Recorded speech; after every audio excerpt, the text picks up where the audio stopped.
Bonjour, merci à l'UCO pour l'invitation, merci à tous les étudiants pour les présentations de ce matin. Et je pense que cette présentation se situe un peu à la suite chronologique de la phase d'idéation ou de prototypage qu'on a pu voir ce matin. C'est-à-dire qu'une fois qu'on pense qu'on a l'idée, comment aller sur le marché, essayer de développer une marque, spécifiquement une marque sur un marché de niche, comme l'homme qui représente, allez, en sélectif peut-être 3 à 5% du marché, au global avec l'hygiène peut-être 10%, mais qui reste donc par définition une niche. Voilà, donc j'ai fait ça en 12 commandements pour faire quelque chose d'assez évangélique, avec 3 prérequis, donc ça dure 45 minutes normalement, et comme je parle trop, 1h30, 2 heures. Donc j'attends de voir quand c'est qu'ils vont mettre la petite musique. J'ai essayé de bien faire, promis.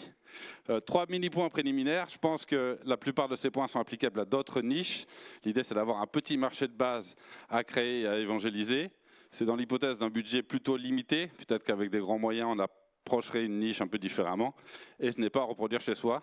C'est-à-dire que autant la phase d'idéation est toujours très enthousiasmante, autant quand on rentre dans le dur, c'est véritablement un chemin de croix. Donc je n'aimerais pas que de jeunes esprits pleins d'avenir, après avoir vu cette présentation, se lancent demain à lancer une boîte sans y avoir réfléchi à 2 fois, comme dirait Bob Dylan. Commandement numéro 1. Il faut commencer par un produit qui va envoyer un gros signal. Pour moi, le produit et le message en cosmétique, je vais vous donner un exemple. Quand Toyota sort la Prius, c'est un énorme signal. Ce n'est pas la voiture qui sera le plus vendue, ce n'est pas la plus attendue du marché, ce n'est pas le plus facile. Quand vous voulez apporter quelque chose sur un marché saturé comme la cosmétique, il faut directement envoyer un message assez symbolique qui va ancrer votre marque dans le paysage et qui va surtout montrer votre talent d'innovation sur un sujet. Et l'innovation, c'est pas forcément faire un truc très exotique ou aller sur Mars, surtout qu'on ne sait pas le faire et qu'on n'ira jamais. Parfois, c'est faire un moteur avec une dynamo. Grosso modo, c'est ça un moteur hybride. Là, c'était reprendre, alors qu'on n'en avait pas fait depuis très longtemps, l'idée d'une crème de rasage française et le prendre avec une formulation naturelle. Et pour aller chercher de l'innovation en formulation sur un produit qui semble être un basique et le sortir du confort de la commodité qu'il avait jusqu'à présent, il faut un peu sortir les tripes. Alors nous, on ne l'a pas fait tout seul, on l'a fait avec le laboratoire à savoir des peuples mené par Daniel Joutard, qui est ici, avec les éclairages de Jean-Claude de Joliffe, qui par le passé de la cosmétique et les formulations qu'on pouvait transposer à cette problématique-là, nous a permis d'avoir un produit innovant. Du coup, ce n'était pas un produit très attendu sur le marché. Aucun homme s'est dit « Ah là là, c'est le truc tendance, il me faut une crème à raser ». C'était plutôt le palmolive en bas du supermarché que personne ne regardait trop. Mais on arrive là où on n'est pas attendu avec quelque chose qui a une preuve, grosso modo, de ce que la marque peut apporter sur le marché. Deuxième commandement.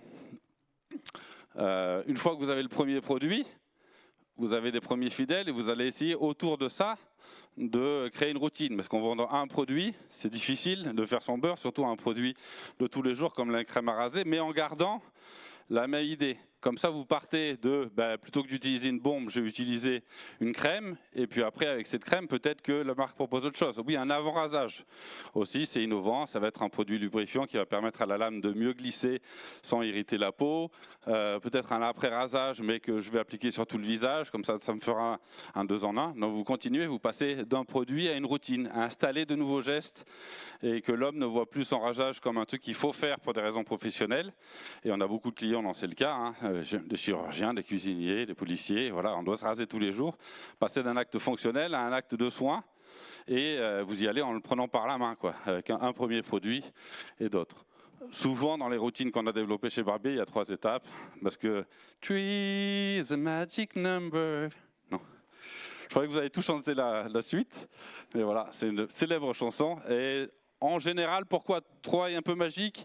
Parce qu'au-delà de 4, le discours est compliqué. Au-delà de 4, le prix est compliqué aussi. Il faut que la routine soit abordable. Donc ce matin, on ne parlait pas forcément beaucoup de prix. Vous en avez parlé dans les dossiers. Mais il faut toujours avoir en tête, d'après avoir de la transformation du produit auprès des clients et de la répétition, parce que si vos produits en plus, ils garderont. Troisième commandement, une fois qu'on est là, ça va vite, mais j'ai 20 minutes et j'ai promis de ne pas dépasser. Troisième commandement, une fois que vous avez ça, vous allez itérer là-dessus. parce que vos prototypes de ce matin ne sont pas industrialisables.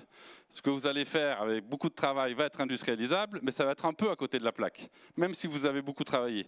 Donc vous allez prendre tous vos retours clients et reformuler, souvent. Beaucoup de produits, moi je connaissais mal l'industrie, maintenant ça fait 10 ans, je connais un petit peu mieux. Beaucoup de produits qui sont des grands classiques aujourd'hui sont en fait souvent reformulés à partir de retours clients que vous aurez en France, peut-être dans d'autres pays, des retours distributeurs, de la régulation. Donc vous allez essayer d'être très fort sur ce que vous savez faire de base. Et c'est remettre son travail à l'ouvrage très souvent. C'est un peu ingrat. Parce que ce matin, on s'éclate, on trouve le nouveau truc, et après le refaire 10 fois pendant 10 ans, sur la crème à raser, on doit être à la 8e formule. Mais cette ingratitude-là du métier, c'est aussi le reward à la fin, parce que c'est ça qui va faire que, oui, vous aurez potentiellement un produit qui est meilleur qu'une boîte qui a beaucoup plus de moyens, mais qui ne va pas être aussi agile dans l'itération pour améliorer le produit. De même sur le design, l'information produit au début, elle était géniale, avec le graphisme, vous avez pris 4 bières quand vous avez envoyé le BAT à l'imprimeur. Mais en fait, il n'était pas si bien que ça, et pas si bien que ça sur tous les formats. Ça doit aussi bien aller sur une page web, où il est en concurrence avec Manote, que dans une pharmacie où vous êtes noyé au milieu de 250 autres références. Au commandement 3, le troisième conseil, c'est de ne pas se décourager, mais ce qui reste 9 étapes. Commandement 4, votre client n'est pas votre consommateur.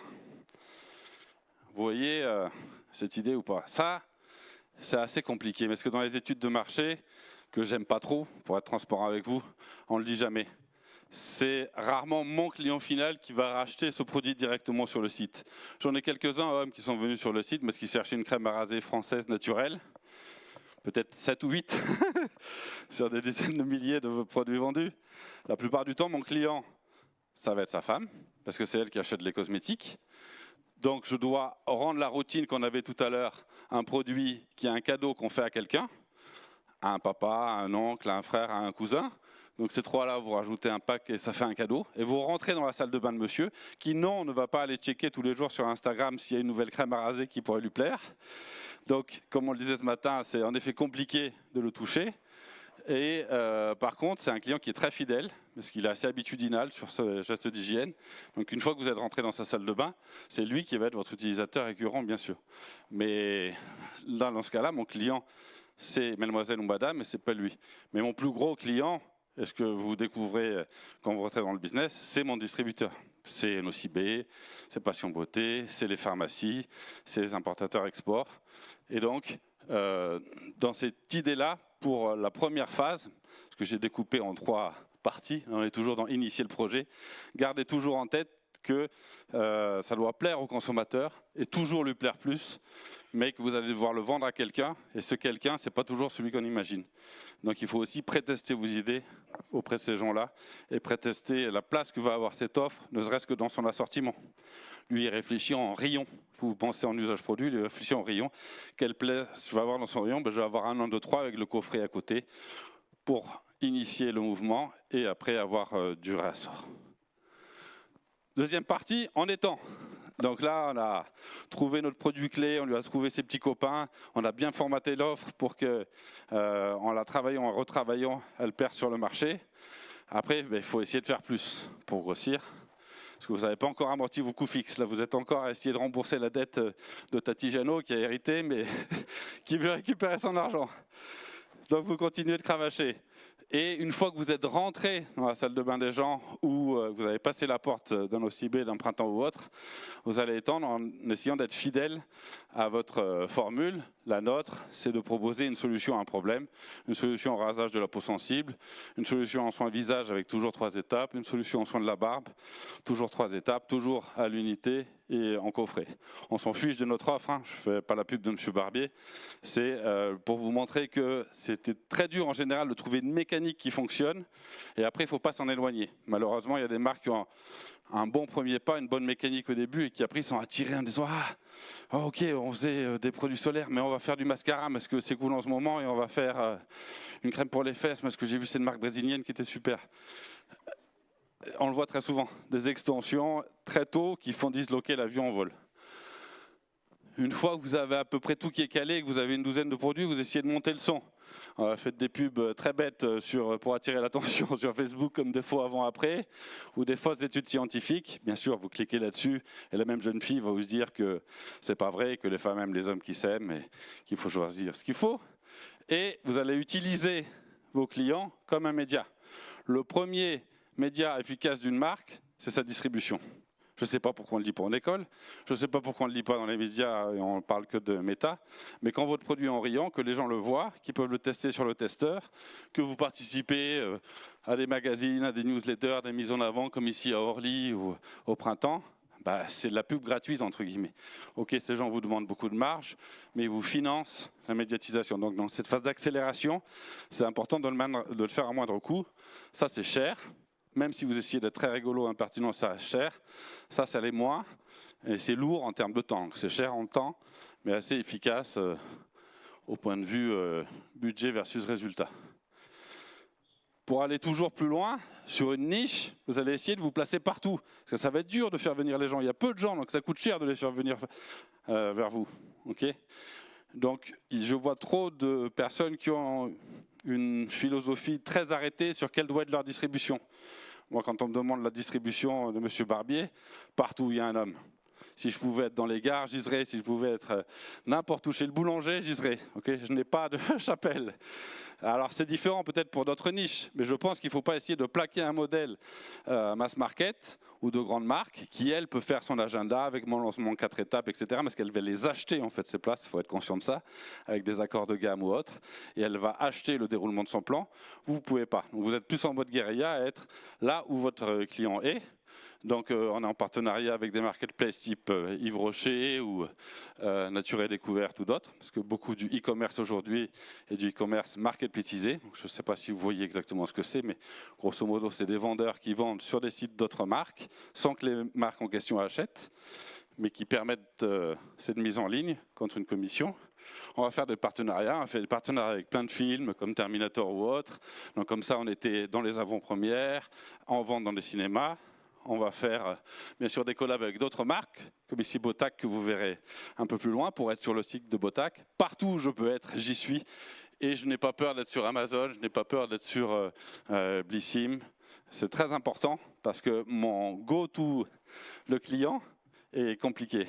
Donc voilà, j'essaie de trouver tous les raccourcis possibles. Et encore une fois, je ne sais pas d'avoir la posture figée d'un grand groupe ou la posture qui est elle aussi très figée des nouvelles générations que sont les DNVB, qui sont de dire je vais faire une règle de 3 assez simple, je vais filer 50 000 € par mois à Facebook et Google, ça va faire 200 000 € de chiffre d'affaires sur mon site et tout va très bien marcher. Sur une niche, c'est très compliqué, okay, parce que vous allez adresser peu de gens. Souvent, comme l'homme, en plus, il ne va pas être directement éduqué à ces produits-là. Et donc, en termes de rationalisation de l'effort, c'est loin d'être optimal. Commandement 8, je vais quand même essayer de les toucher, okay, ou en tout cas d'étendre au maximum le nombre de produits que les clients existants achètent chez moi. Et pour ça, je vais faire la pédagogie. Très souvent, on l'a vu ce matin, les hommes ne savent pas comment l'utiliser, ils prennent ceux de leur femme, ça ne les intéresse pas trop. Alors vous partez des problèmes, hein. Je me coupe quand je me rase, j'ai des pellicules, ma peau me gratte, et vous allez faire du contenu éducatif dessus. Alors soit à travers une newsletter, donc on a une newsletter en 10 leçons qui permet d'avancer, soit à travers le marketing produit aussi, dans tous nos produits, il y a des petits tips, des petits conseils, des petits appels à discuter avec nous sur la question. Et on a eu énormément de questions par email d'hommes sur des questions qui dépassent parfois un peu le cadre cosmétique, mais c'était bien, c'était très bien. Et c'est par ce biais-là que vous accélérez aussi, parce que même si c'est très long et laborieux, je reviens à mon prérequis tout à l'heure, vous essayez d'éduquer petit à petit votre marché et vous espérez d'ailleurs avoir des concurrents pour qu'eux aussi sensibilisent et éduquent, parce que ce marché, vous le créez dans le temps. Très probablement, dans le temps, le pionnier n'est pas celui qui prend tous les avantages après, hein. Ça c'est une histoire d'école de commerce. Très probablement, quand le marché sera assez mûr et éduqué, des gros vont se dire « bon, ben, on va y aller maintenant !» Ils vont nous éclater. Mais c'est pas grave. C'est le jeu, et peut-être qu'ils ne nous éclateront pas si bien. Si vous regardez les essais qu'il y a eu récemment de lancement de marques masculines dans les grands groupes, c'était des foirages parce qu'ils n'ont pas fait cette approche d'apprentissage. Ils ont peut-être aussi, au niveau de la formulation et de l'approche produit, fait des décalcomanies un peu trop rapide entre le féminin et le masculin, ou entre ce qu'ils faisaient la semaine dernière et ce qu'ils font cette semaine-là. Donc le travail de fond paye un peu, même si c'est David et Goliath. On passe à la troisième phase, où on essaie de décoller. Une fois que vous avez bien calibré votre offre, que vous l'avez poussé au maximum par vos moyens sur le marché français, il y a un petit plafond de verre qui est qu'on dit que le marché de l'homme augmente.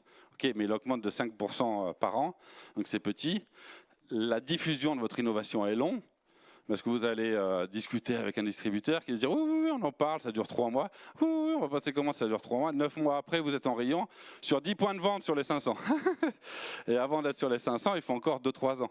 Donc il y a une viscosité dans l'apport de votre produit sur le marché, qui est un peu réduite par le digital, mais marginalement. Le digital, c'est 10% des ventes de cosmétiques aujourd'hui en France, donc marginalement. Donc si vous voulez garder votre cadence, vous allez adresser la même niche, mais dans d'autres pays. Voilà. Pour ça, 100 fois une niche, ça fait un début de marché. Ça, par contre, les barrières à l'export, grâce au service des douanes français qui est exceptionnel, donc je fais un petit clin d'œil s'ils nous regardent, mais aussi grâce au digital qui fait qu'aujourd'hui, quand je parle avec des Chinois, s'il y a un mot qu'ils n'arrivent pas à me traduire, ils le mettent en chinois, avec Google, je le traduis. Si de la même manière, j'ai un problème de régulation sur savoir ce qui se passe en Pologne, eh ben, ChatGPT va me l'expliquer. Donc je ne vois pas ça comme des outils révolutionnaires, mais comme des facilitateurs pour que l'export, qui pour une TPE était un truc bien ardu, soit quelque chose d'aussi facilité par le digital que le commerce a été facilité par le digital. Donc assez vite, vous êtes, si vous mouillez la chemise, sur un certain nombre de pays qui vous permettent de doubler ou tripler votre chiffre d'affaires sur la même base de produits, donc avec le même investissement, en atteignant notre pays. Donc là, on vient d'être enregistré en Chine, on est content. Monsieur Barrett et son chien ont fêté le nouvel an chinois avec leurs partenaires. Si vous voulez aller plus loin aussi, vous allez essayer de toucher quelques grâles de rentabilité que vous n'auriez pas pu avoir sans ce premier socle. Un des grâles de marge, ça va être le parfum, qui a un coefficient bien plus élevé que les cosmétiques, mais auquel vous n'auriez jamais eu accès sans ce premier socle-là.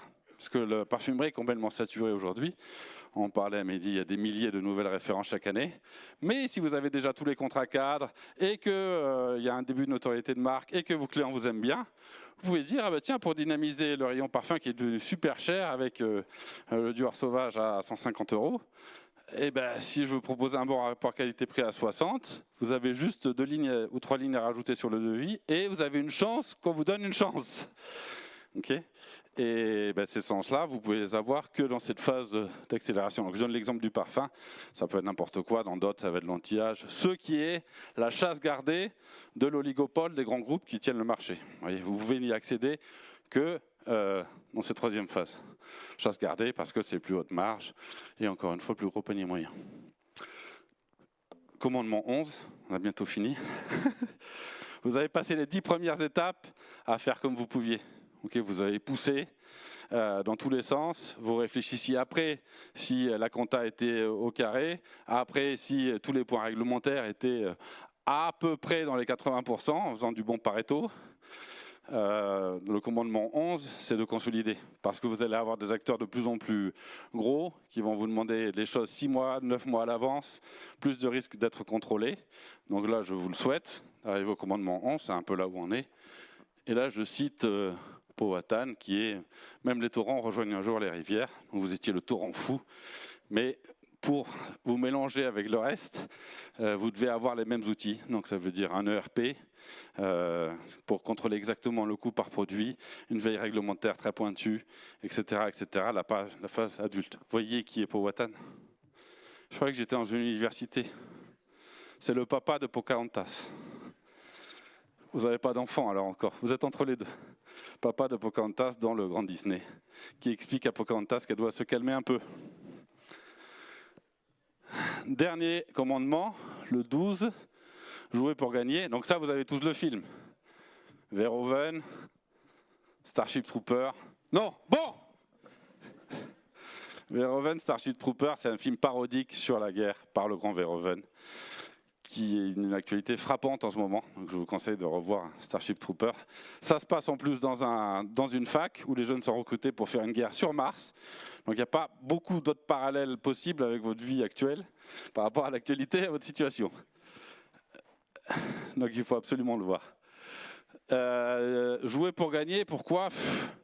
J'ai l'impression que dans l'industrie, l'objectif est assez flou, souvent. Je veux faire une marque et les modèles de marque sont les grandes marques actuelles qu'on connaît tous. Et c'est difficile de tenir jusqu'au 12e point si vous n'avez pas votre objectif de victoire. Donc sortir de la niche, mais pour aller vers où? Enfin, pour faire quoi, je veux dire? Je ne sais pas toujours si les gens savent répondre à cette question. Moi-même, j'avançais parce que j'avais des dettes et parce qu'il y avait une carotte devant, vous voyez, mais ce n'était pas la conscientisation la plus aboutie qu'on puisse imaginer. Avec le temps, on s'est rendu compte que pour nous, quand je dis nous, c'est l'équipe et les gens qui travaillent avec nous, imaginer d'avoir une marque référente internationale en soins naturels pour hommes, c'était pas délirant. Pourquoi? Parce que justement, c'était une niche. Il y avait quelques marques locales, mais semi-abouties, quelques marques de gros, mais de la génération d'avant. Vous voyez, être ce référent mondial, c'était pas si dingue. Okay. Et on en fait une boussole parce qu'on a envie de gagner. Je ne suis pas trop dans la glorification de l'échec qu'on voit en permanence sur LinkedIn. Et d'ailleurs, souvent, les gens disent qu'ils sont échoués. Ah, c'était une belle aventure, merci à tous nos partenaires, au revoir. Mais pour moi, sur plein d'objectifs, ils avaient gagné. Je ne sais pas qu'est-ce qu'ils visaient d'autre. Et peut-être qu'ils sont, par manque d'objectifs, allés chercher des trucs inutiles. Nous, notre victoire, c'est quand on sera dans une 50aine de pays, installé et qu'on sera un référent. On ne sera peut-être pas riche, on n'y arrivera peut-être pas tout seul, on sera adossé à un plus gros, mais on aura fait de Monsieur Barbier dans sa petite entrepôt à Nîmes, à 7h30 de train d'ici, un référent mondial ou une marque de confiance dans plein de pays en se disant compte là-dessus, c'est un super produit naturel pour hommes. C'est un objectif qui est atteignable, qu'on est en train d'atteindre petit à petit. Mais c'est notre définition, peut-être la vôtre, quand vous mènerez un projet, ce sera la nôtre, de pousser une cause, de développer un nouveau type d'ingrédients, de remettre au goût du jour certains types de formulations et de les imposer sur le marché. Mais il faut un but autre que avoir une PME qui marche, sinon il faut ouvrir une pizzeria, ce sera beaucoup plus simple comme but, ou faire comme les grands et être le leader mondial comme Rihanna, parce que ça on n'y arrivera jamais et on meurt au cours de route. Donc voilà, c'était le dernier commandement sous forme de conseil. Et M. Barbier vous dit merci.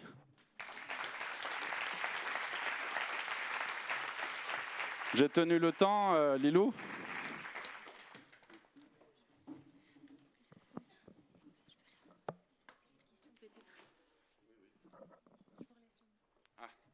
Les questions vont apparaître là? C'est ça? Je vais faire un bid et c'est un moment difficile pour moi là, non? Un peu seul? Ah non. Bonjour. Première question, là, le passage du garage à l'étape actuelle, c'est combien de temps et quelle étape, enfin quel budget, parce que c'est assez capitalistique finalement toutes ces étapes, on le voit bien, être capable de livrer dans différents pays, respecter plein de réglementations, mobiliser plein d'équipes, c'est quand même assez capitalistique. Donc, c'est semi-capitalistique, c'est 10 ans. Donc c'est aussi pour ça que je mettais tous les warnings préliminaires. C'est long de faire naître une marque de manière consistante. Si vous faites un produit dérivé d'une influenceuse, c'est très rapide. Vous allez voir un labo, il a des formules sur étagère et elle va vous vendre le truc. Il y a des grands groupes qui font ça avec des Kardashians. C'est assez facile aussi. Je ne dis pas ça pour être méchant. C'est une approche du marché qui est assez court-termiste. Je vais traire la vache pendant 2 ans et après on passera à la starlette d'après. Si vous essayez que la star, ce soit la marque et pas la starlette, c'est long. 10 ans, c'est long. Et le cap où on a eu besoin d'argent, en dehors de la dette que j'ai remboursée à ma tante, c'est le moment où on est passé un peu plus fort en distribution, parce que vous avez des délais de paiement qui sont très lents, et vous devez assurer une disponibilité du stock en permanence. Donc là, vous avez ce qu'on appelle, sans vous ennuyer, un besoin en fonds de roulement qui devient plus important, qui est financé par aucune banque, parce que c'est un risque, et que les banques ne jouent plus leur rôle de financement de l'économie, parenthèse. Et donc, vous demandez, dans notre cas, 300 000 € à un fonds de réemploi qu'on a eu dans la ville de Nîmes. Le réemploi, c'est si vous gagnez de l'argent à un moment et que vous le réinjectez dans l'économie réelle, vous avez des déductions d'impôts, ce qui n'est pas... Donc c'est un moyen pour vous de financer des projets, ce mode de réemploi. Donc ce n'est pas si capitalistique que ça, aussi parce qu'on a suivi une croissance qui était organique, dans le sens où on n'a jamais forcé les étapes. C'est très souvent l'étape d'avant qui a financé la suivante, sauf à un cap critique qui était de passer à la distribution, où là d'un coup, oui, mais on est toujours dans l'entrepôt de, de Nîmes, que je vous invite à voir si vous passez dans la région. C'est une ville presque aussi jolie que Guingamp. Non, je trouvais Guingamp très joli. En plus, il y avait un peu de soleil, une poésie fantastique. C'est juste loin de chez moi. Mais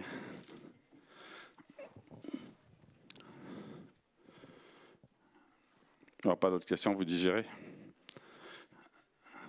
Vous me promettez que vous allez regarder Starship Troopers, c'est sur toutes les plateformes de streaming. Et acheter les produits Monsieur Barbier pour votre voilà, oncle, frère, petit copain. La fête des pères arrive et Noël arrive. Vous voyez, être partout le client. Et vous êtes mes clientes, mesdemoiselles, au fond. Messieurs, dames aussi devant. Non, voilà. En tout cas, bravo pour les phases d'idéation. Et imaginez qu'il y a un monde derrière et que ce monde derrière ne ressemble en rien à ceux qui sont plus ou moins en train de vous l'expliquer sur LinkedIn ou sur Instagram ou ailleurs. Essayez, moi je l'ai souvent et je le fais toujours avec plaisir, d'aller voir une marque qui est sur la niche que vous voulez travailler, qui est là depuis un moment, et de demander à parler à quelqu'un parce que vous avez un projet en tête. Et vous verrez plutôt l'envers du décor de quelqu'un qui n'a rien à vous vendre et qui peut vous aider, plutôt que les histoires qu'on vous vend, parce que vous êtes entouré de vendeurs de pelles, j'appelle ça, dans la ruée vers l'or, vers l'Eldorado. Les seuls qui ont vraiment gagné de l'argent, c'est ceux qui vendaient les pelles. Voilà. Donc il y aura beaucoup de gens pour vous vendre des pelles, que ce soit du pack, des ingrédients, des solutions e-commerce, des go-to-market, tout. Et ils les vendent très bien, on a besoin de pelles pour trouver de l'or. Mais essayez de parler aux autres chercheurs d'or qui sont là-bas à San Francisco au 19e et qui rament. C'est une belle aventure, hein? On a une question du public qui nous demande comment vous avez fait pour commercialiser vos produits en Chine. Ah. J'ai développé en moi une seconde personnalité qui était le gars patient, pondéré et qui voit long terme. Voilà, parce que pour un taureau fou de Camargue, travailler avec le régulateur chinois, c'est compliqué. Sachant qu'ils exercent une forme de protectionnisme qui est un peu moins bourrine que celle de son interlocuteur de l'autre côté du Pacifique, plus subtil, qui est de mettre une régulation très compliquée. Donc enregistrer un produit en Chine, c'est très très compliqué. Et ça crée de fait une forme de protectionnisme déguisé pour favoriser l'industrie locale qui est très forte mais qui était beaucoup en sous-traitance ou beaucoup sur son marché local. Donc le premier point, c'est protéger la marque, d'un point de vue de propriété intellectuelle. Protectionnisme aussi. Toujours 3 Chinois l'ont déjà déposé, vous ne savez pas ni quoi ni comment. Donc vous pouvez prouver pour le récupérer, 12 mois à 24 mois. Et ensuite, vous associez avec un distributeur pour partager les coûts de l'enregistrement qui sont très élevés et pour avoir aussi le soutien implicite, lobbying de ce distributeur qui, lui, va faire comprendre au régulateur que le bénéfice de tout ça sera partagé avec l'économie chinoise aussi, étant donné que c'est lui qui va opérer la distribution. Je suis son tabou, mais ils le savent eux-mêmes. Et ensuite, vous espérez très fort que le laboratoire que vous avez choisi est très bon et aussi patient que votre nouveau vous, parce qu'il va falloir soumettre l'intégralité des formules, des process, répondre à des tonnes de questions intermédiaires et avoir 25 claims à défendre avant que vous puissiez être sur le marché. Donc nous, ça nous a pris une trentaine de mois pour 6 références. Et maintenant on y est. Et avant ça, il fallait trouver le fameux partenaire de distribution qui allait jouer le jeu avec vous et s'engager. Donc, parce que lui, il va co-investir sur l'enregistrement, mais récupérer sa mise que pendant les ventes, donc bien plus tard. Et ça, on l'a trouvé grâce à un gros salon international qui s'appelle Cosmoprof, auquel on est allé à Hong Kong et à Bologne en Italie. Si vous êtes intéressé par la cosmétique, c'est un salon extraordinaire. En Hong Kong, c'est un peu loin, mais Bologne, ça n'est pas tant que ça. Le premier, je suis allé en bus de nuit, donc ça ne revient pas cher. Mais oui, il faut beaucoup de patience et encore aujourd'hui, on est à espérer qu'il n'y ait pas une nouvelle vague de régulation qui fasse que même ce qui a été enregistré par le passé ne soit pas remis en cause aujourd'hui. Donc c'est une tannée. Je pense que si on est plus gros, plus équipé, qu'on a plus de bandes passantes, ce qui n'était pas forcément notre cas, on peut peut-être y arriver à enregistrer des produits en un an et demi. Mais c'est une... voilà. Dans la définition de la victoire, c'était une étape importante, mais une étape lourde. Ça a répondu à la question? C'est peut-être pas ça la question en fait. Si, mais quand vous mettez un jeton, après vous savez pas, c'est comme la boîte de chocolat, parce qu'il va tomber. je ne répète que les questions du public. Ah d'accord. Il y en avait une deuxième, c'est combien êtes-vous dans la boîte? On est 3,5. Ouais.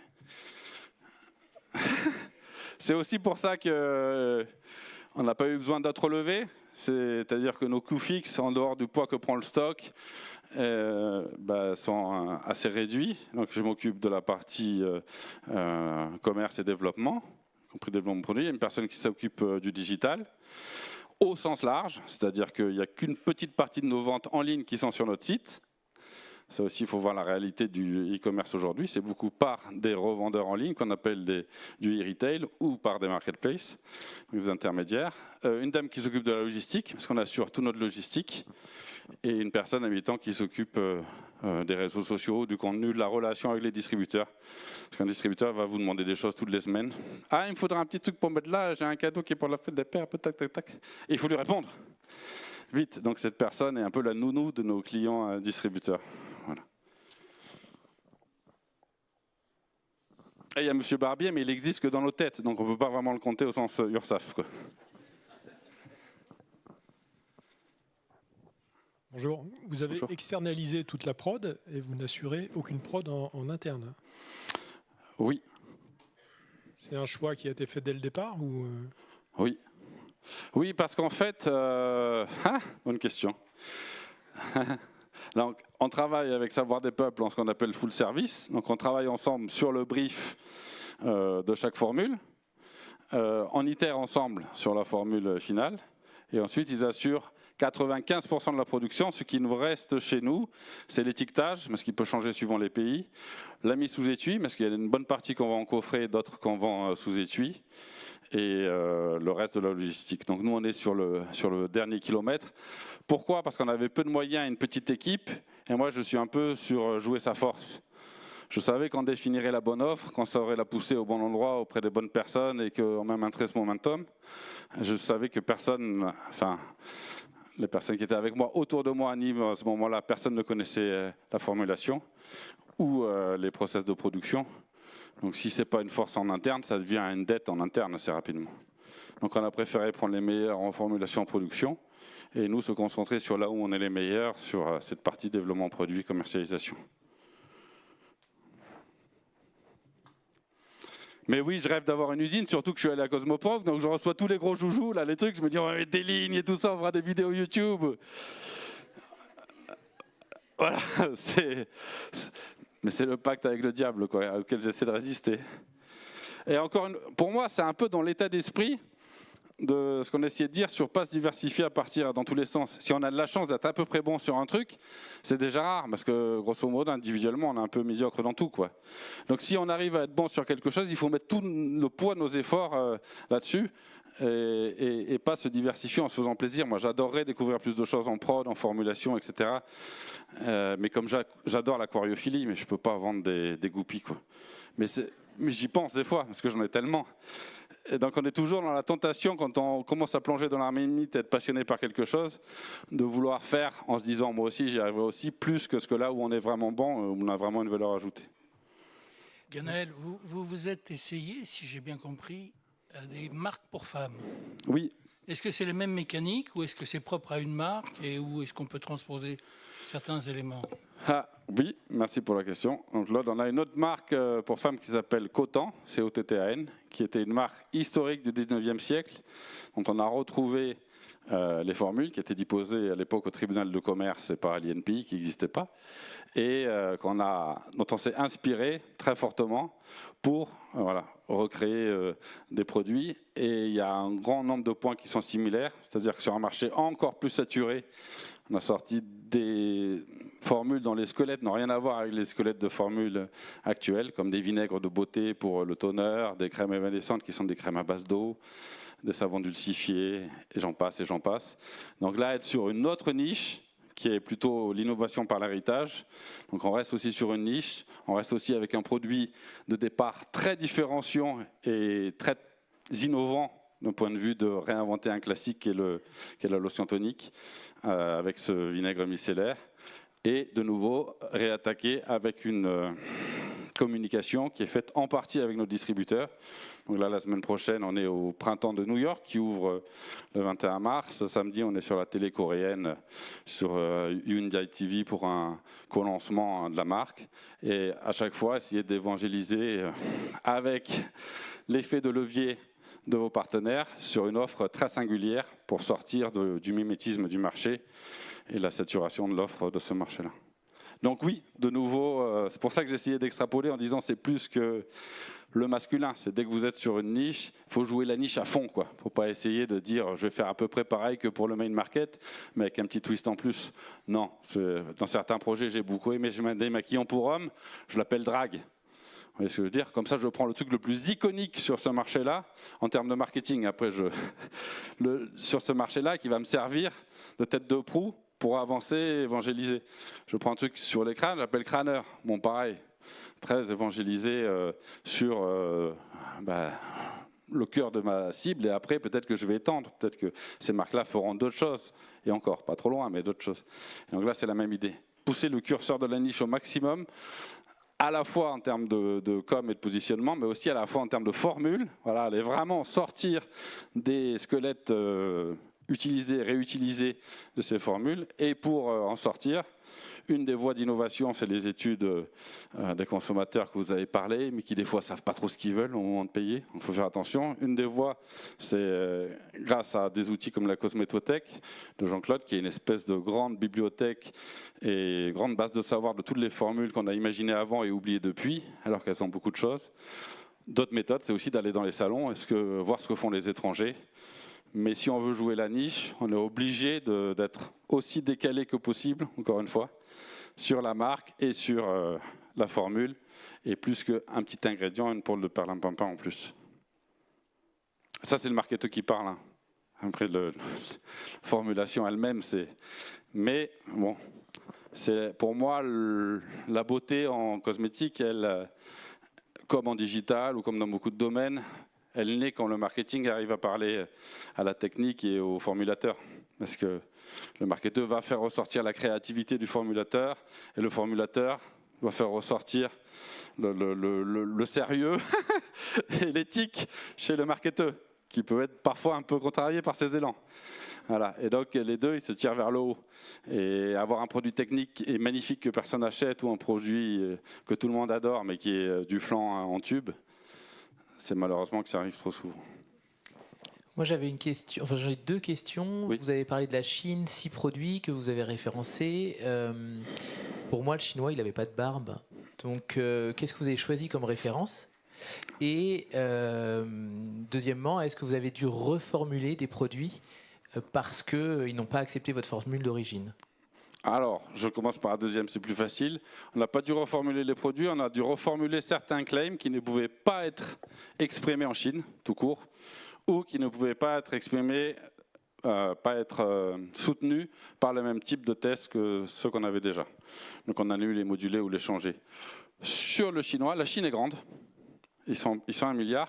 Il y en a qui ont de la barbe et qui se rasent. Alors peut-être que c'est qu'un petit duvet, mais il faut le raser. Donc on a la crème à raser, l'après-rasage. Ils ont des cheveux, ils prennent énormément soin de les cheveux, les hommes. Donc shampoing, baume à cheveux, etc. Et après, sur la gamme visage, nettoyant, exfoliant, hydratant. Donc les basiques pour hommes.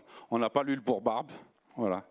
On n'a pas l'avant-rasage, qui est plutôt pour les poils très durs, parce qu'il est un peu conditionneur aussi, donc on veut un peu conditionner le poil et le ramollir avant le passage de la lame, en plus de l'effet lubrifiant du produit.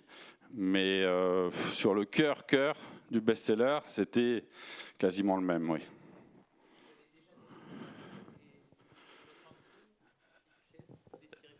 Ah oui, oui, oui, ce qui marche le mieux, c'est le baume de soin coiffant et l'hydratant visage. Voilà. Ce à quoi on pouvait en effet s'attendre. Après, forcément, Toyota ne fait pas que la Prius, elle fait aussi l'Auris, etc. Donc forcément, après, les bénéfices que vous avez en termes de volume ne sont pas forcément ceux qui vous ont servi à communiquer ou à ouvrir la voie. Et ça, je trouve que c'est très marquant dans les marques. C'est le produit qui les a rendus célèbres et qui est iconique pour elles, et pas forcément celle qui leur amène le plus de chiffre d'affaires. Si vous mettez ça dans la main des financiers, c'est dangereux. C'est-à-dire, on en a un peu rien à foutre de l'iconique. Balance-nous encore 14 extensions de gamme pour traire la vache. Et là, c'est le début du dérapage. Donc c'est le juste milieu entre voilà, essayer d'apporter quelque chose de fort sur le marché et après assurer sa rentabilité sans s'éparpiller. Oui.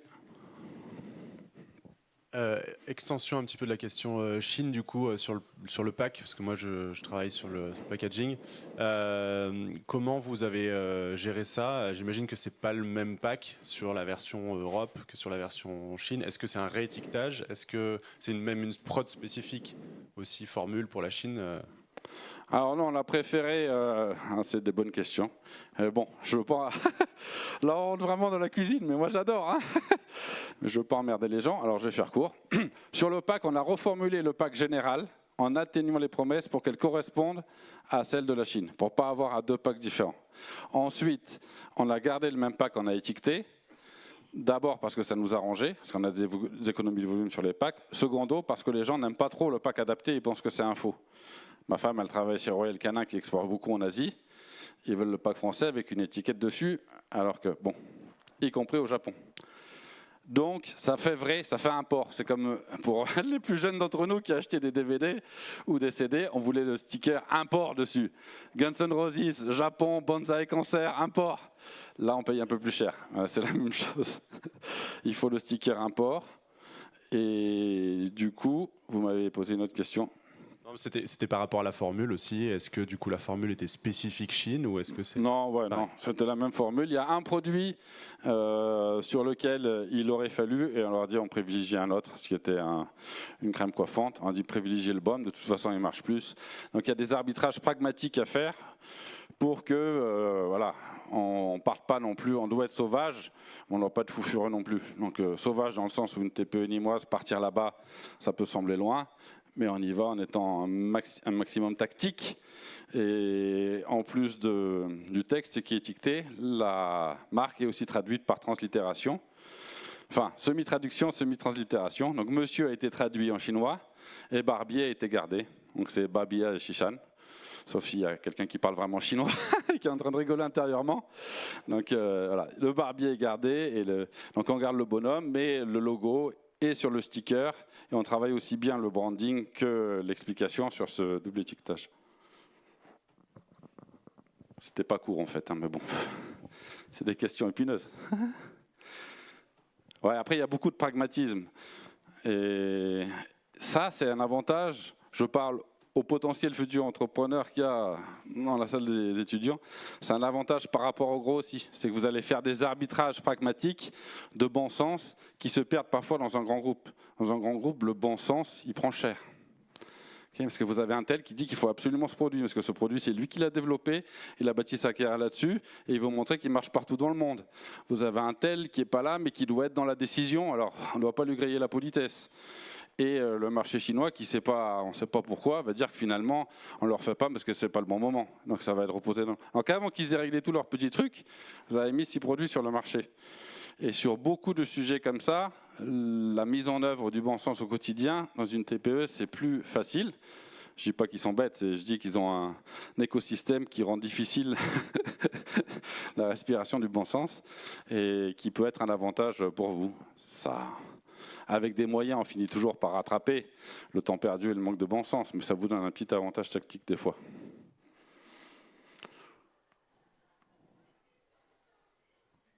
Et on a une dernière question du public, c'est est-ce que votre entreprise fait des bénéfices actuellement ?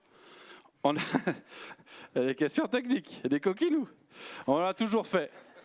On l'a toujours fait, mais le niveau du bénéfice à la fin de l'année, c'est de l'ordre, voilà, du McDo pour l'équipe dans les bonnes années, d'une semaine au Gros du Roi, pour ceux qui connaissent, dans les très bonnes années. Voilà. Donc le but du jeu, c'est d'être sur la ligne de crête, pour moi, hein, dans l'entrepreneuriat, dans la ligne de crête de la profitabilité, c'est-à-dire que vous faites toujours en sorte d'être à peu près à l'équilibre. Mais si vous provisionnez trop, ça veut dire que vous freinez le développement, parce que c'est de l'huile qui aurait pu être injectée pour aller plus vite. Donc on n'est pas dans un modèle où on cherche un break-even, on cherche une rentabilité à 5 ans en injectant beaucoup d'argent et on voit ce que ça donne après. On en a eu un petit à un moment, mais après on cherche à garder cette profitabilité proche de zéro. Au fil du temps, parce que trop on n'investit pas assez et pas assez, et on commencerait à être, quand vous êtes petit comme ça, personne ne vous aidera. Vous voyez ce que je veux dire? C'est triste à dire, c'est pour ça que je veux le redire ici. Aucune banque vous aidera, quelques partenaires historiques vous aideront dans les moments difficiles, et vous essayerez de les aider au maximum, mais c'est quelques frères d'armes, mais au-delà de quelques frères d'armes dans cette aventure, on n'est pas dans un système protecteur des TPE et PME locales comme on peut l'avoir dans certaines régions d'Allemagne, ou comme il peut être boosté, comme on rêverait de l'imaginer avec BPI. Surtout si vous êtes dans des secteurs où il n'y a pas d'IA, où il n'y a pas de bullshit, où vous avez des vrais clients qui consomment des vrais produits.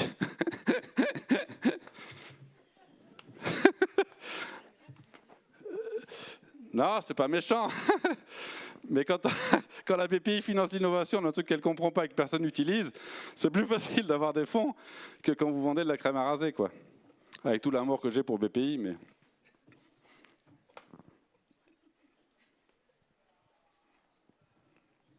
Merci à vous. Et encore bravo pour l'organisation.